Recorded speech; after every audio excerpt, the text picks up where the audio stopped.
Bonjour. Alors, pour cette séance, donc, on va la consacrer à l'étude des commandes Unix. Donc, déjà, la première séance, on a commencé, on a vu que sous Unix, on peut, c'est comme sous DOS, donc on peut lancer des instructions, on peut administrer notre système d'exploitation, d'accord? Donc, on va faire aussi une comparaison entre DOS et le Linux. Sachant que Linux, donc j'ai fait une présentation l'autre fois, j'ai dit il fait partie de la famille open source, d'accord? J'ai bien expliqué ce que ça veut dire le open source. Donc, actuellement dans le monde, il y a deux grandes écoles, celle qui va vers tout ce qui est technologie payante. Vous devez payer les services pour y accéder. Et aussi la deuxième école qui veut normalement partager librement l'information à travers le support informatique. Alors, sous système Linux, alors on peut bien sûr travailler graphiquement les commandes et on peut aussi travailler avec les lignes de commande. Donc, les administrateurs qui gèrent les systèmes d'information, qui gèrent les parcs informatiques, utilisent souvent Linux, hein, sous forme console. Et ils tapent les commandes directement. Donc, cette fois, donc, on va voir euh, que on peut. Donc, vous voyez mon écran là, grand écran. Oui, D'accord. oui. Oui. Bien. Oui, monsieur. Alors Bon, déjà, monsieur, bon. très bien. Alors déjà, on a vu ça. On a vu la commande date, la commande calendar, commande clear. D'accord. Alors, on va ajouter d'autres commandes aujourd'hui. Donc, on va les voir. Mais je vous conseille d'utiliser une machine virtuelle. Ok, une machine virtuelle en ligne. Comme ça, vous n'aurez pas à installer le système d'exploitation Unix ou Linux. Donc, vous utilisez. Donc, l'autre fois, je vous ai montré qu'il y a un service en ligne où on peut faire ça. D'accord? Donc, je vais essayer de partager avec vous mon écran. Monsieur, j'ai fait émulateur Unix, mais ça Oui, marche pas la dernière fois. d'accord. Donc, on va voir d'où vient le problème. Alors, aujourd'hui, je vous propose ça. Webminal. Comme terminal, ils ont fait Webminal. Alors, il est très, très puissant et très joli aussi à utiliser. Vous le voyez sur mon écran? Oui. Alors, c'est webminal.org. D'accord, webminal.org. Alors, souvent, ils vont vous demander de créer un identifiant et d'entrer votre adresse mail. Comme ça, vous aurez la main à accéder à votre session. Vous tapez votre login et votre mot de passe et vous pouvez utiliser, bien sûr, ce système. Alors, je vais vous montrer comment. Donc, il y a le bouton ici, terminal. Alors, au moment où on va cliquer, donc, il va nous demander mon login et mon mot de passe. Alors, webminal.org, your Linux, share files with others, see common, etc.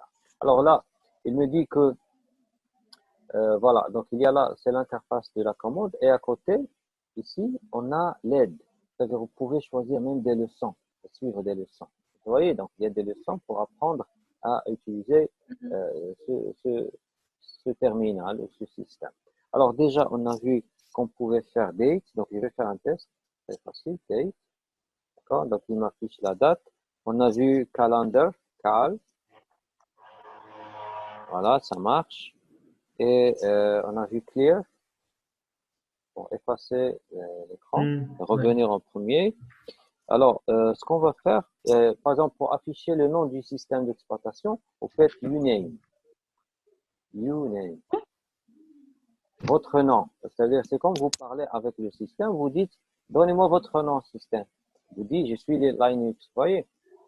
On a dit qu'il y a le manuel, c'est-à-dire si vous faites man, normalement dans un système qui est bien installé, vous devrez, voilà, vous donner le manuel. Alors, qu'est-ce que je fais? Je fais man, clear. Donc là, il m'explique, qu'est-ce qu'elle fait la commande clear? Clear the terminal screen, etc., etc. OK.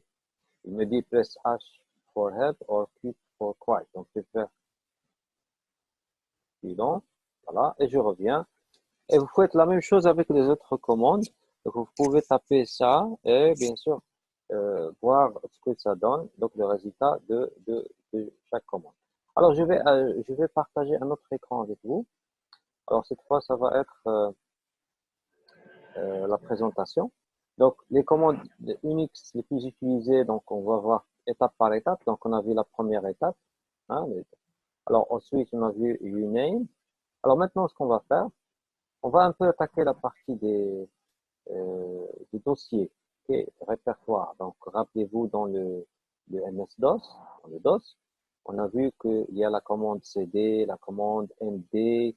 Vous voyez, donc, mkdir, make directory, change, ça ressemble, il y a une grande ressemblance entre ces commandes, la commande MD et la commande CD, donc elle existe, et même le CD 2 points.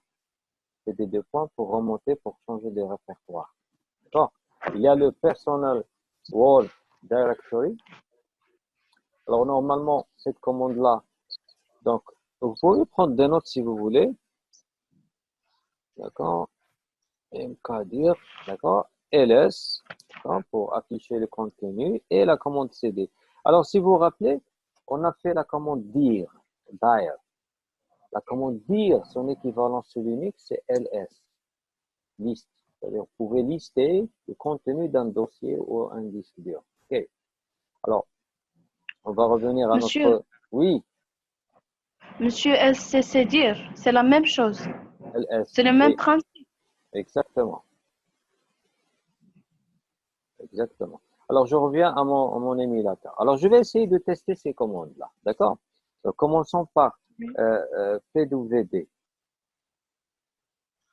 personnel, post, directory. Alors, si je fais entrer comme ça, il me dit que actuellement, vous êtes dans le dossier home, dans le sous-dossier Ismagie. Vous arrivez à voir? Alors, la commande suivante, donc là, il vous donne le répertoire en cours, le répertoire sur lequel vous travaillez. Alors, supposons que je veux créer un dossier, je dois faire make mkdir. Mkdir. Vous faites espace et vous entrez un nom. Par exemple, je fais info2. Info deuxième année, entrée. D'accord? Normalement, le dossier a été créé. Bon, pour en savoir, je fais ls. Voilà, il m'affiche qu'à l'intérieur de ce dossier-là, il y a le dossier info2. Ça veut dire, si je fais pwd, c'est-à-dire il y a home, ismagie, info2.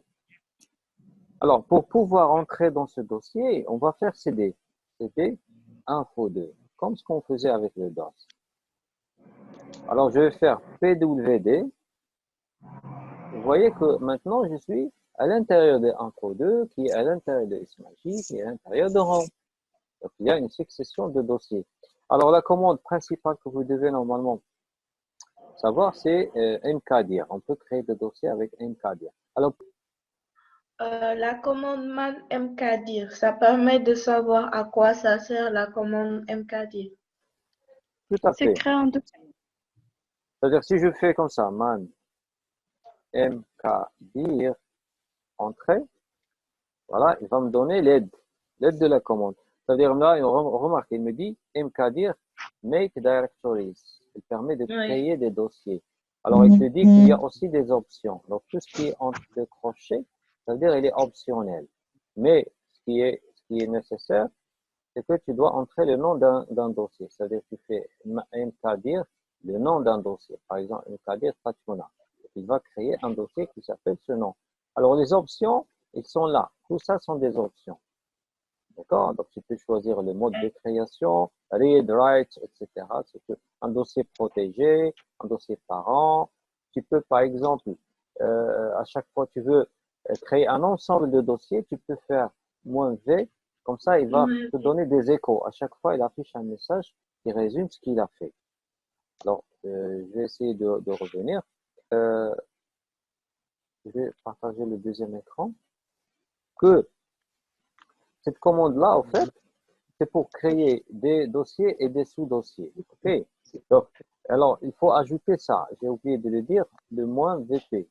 C'est-à-dire, si vous voulez créer des sous-répertoires, alors vous devez utiliser cette technique-là. Ok, donc c'est ce que je vais essayer de faire. Remarquez les slash. Donc, moins VP.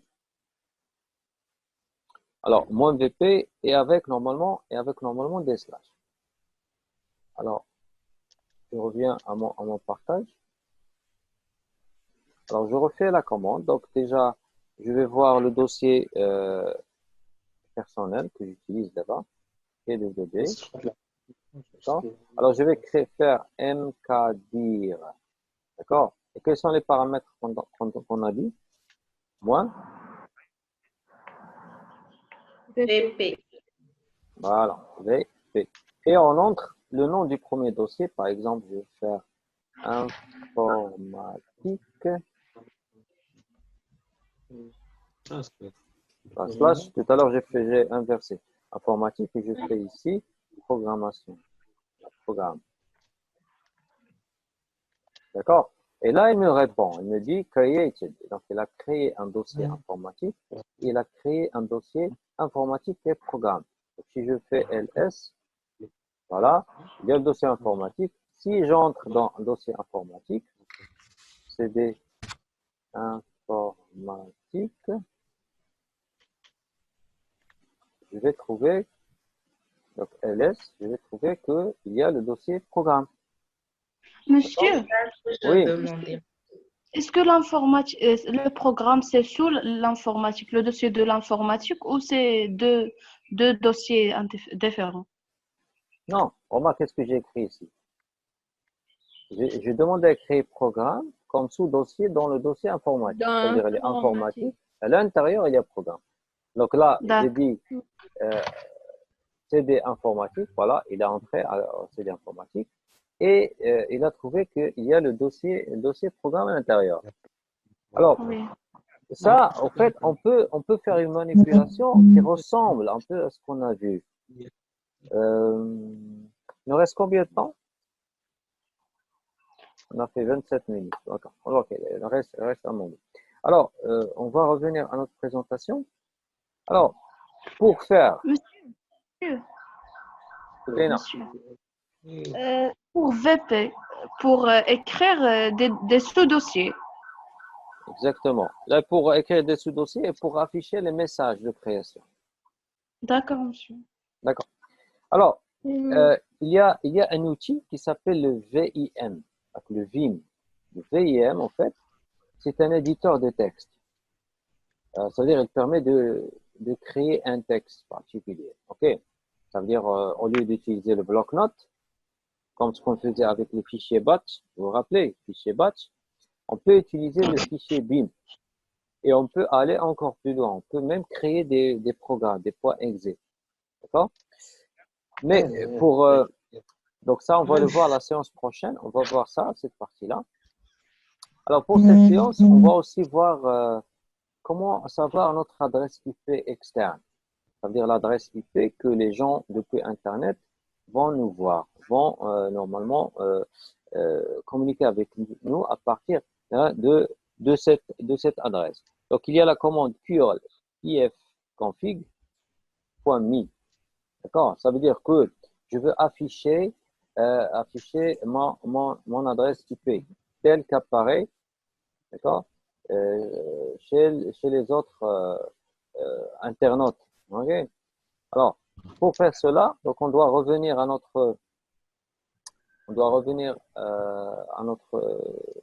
VMware. Alors, je vais partager avec vous l'écran de l'émulateur.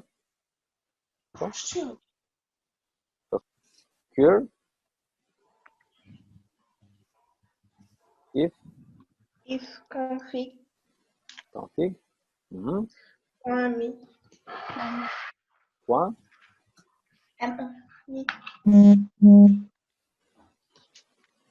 Alors, permission denied. Alors là, qu'est-ce qu'il fait? Donc, il m'a envoyé une adresse IP. Au fait, ça, c'est l'adresse IP du serveur, hein, du serveur sur lequel il y a l'émulateur. Parce que là, c'est pas l'adresse IP de ma maison, non, c'est l'adresse IP de cette machine virtuelle.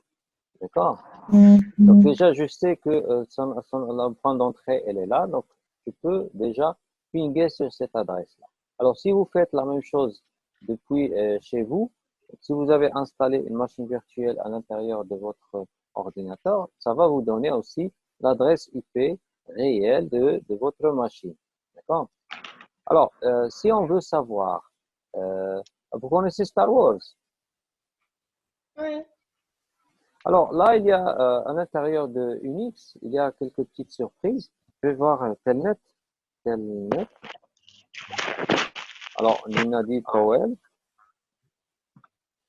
Towel.blinklights.nl. Je pense que ça marche. Alors, il s'est connecté à ce serveur Telnet. D'accord? Selon Intent for All. Donc, il est en train de charger. Alors, là, ce qu'il va lancer, c'est tout un programme. C'est tout un programme informatique où il y a une animation qui concerne Star Wars. Vous voyez? Donc ça, 20th Century Text, ok? Donc, ils sont en train de s'amuser. Là, il va raconter une histoire, Star Wars, etc. Et tout ce que vous voyez là, c'est issu d'un autre serveur sur le monde, en Netherlands. D'accord? Il est en train de parler de l'histoire de Star Wars, les batailles qui se font, les rebelles, etc. Okay. Donc ça, c'est parmi les petites choses qu'on trouve sur Linux. Donc, ils sont très, très doués. Donc, tout ça a été programmé. Vous allez voir qu'il y a même des dessins animés qui vont s'afficher. Et tout ça, c'est en texte, avec des lignes de commande. Bien. Alors, je vous remercie. D'accord? Prenez soin de vous. Prenez soin de vous. On se voit la prochaine fois, Inch'Allah. D'accord? Et revenez à Google Classroom pour récupérer ces fichiers-là. D'accord, monsieur. Allez, au Inch'Allah, revoir. d'accord, monsieur. Au revoir.